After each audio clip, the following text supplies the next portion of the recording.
you have to make the other side, which is the realtors and the seller, fall in love with you as a buyer.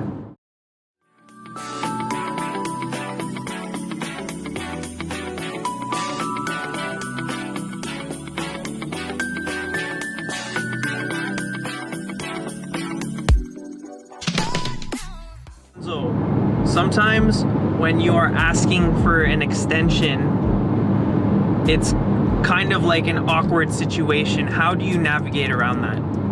Okay, so, you know, if it's awkward for you, it comes down to you have not done your job as an investor. Why is it awkward? Number one, you feel like the realtor or the seller is going to be upset or angry. It's normal for a human to feel that way and to, you know, feel awkward when asking something that's not going to be favorable, like a price reduction. So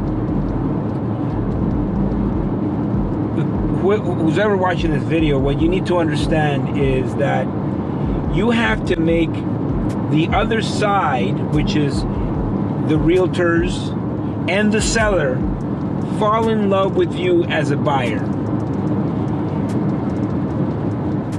What they're afraid of is that you will not have the ability to close. You might not get financing. You might be kicking tires. Okay, that's what they're scared of. And so your job is to continue to reassure the other side that you are the person that is going to buy that property. And so you have to put pressure on them. And the way I do it, number one, I build a really good rapport with the realtor so they understand exactly where I'm coming from, exactly my capabilities. You should have a script that you use all the time when you meet a realtor or a seller that establishes, number one, you're a good person, you love the property, this is your history, this is where you're going, and so people understand exactly what you're about, and so they fall in love with you.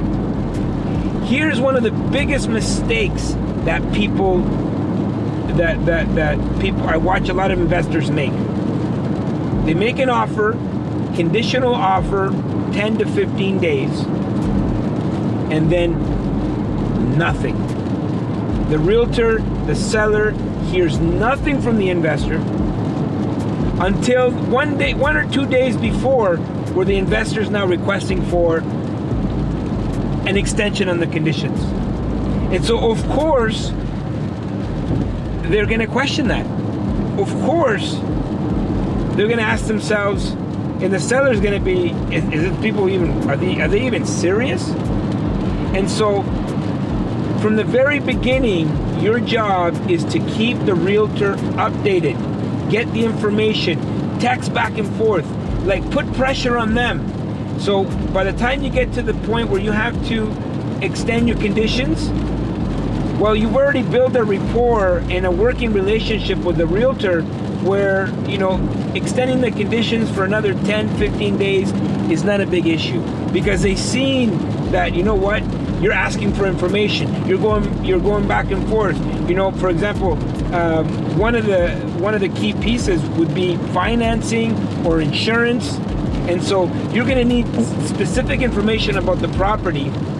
And so always get in the habit of communicating with your realtor or seller so they know what's going on, and it's not awkward when it gets to the point where you want to ask a condition or where you need to extend the closing, where you need anything. It doesn't become awkward at that point. And so the amount of time between the amount of time that you leave, that you're silent between the moment you put it under contract and where your conditions are due, where you have to waive your conditions. If you are silent, the longer you're silent, or the more the realtor doesn't hear from you, the harder it's going to be for you to get the things that you want, like an extension, like moving the closing date, like a price reduction, like other things that you're going to need in order to close on that deal. So make them love you, and make sure that you are updating them consistently.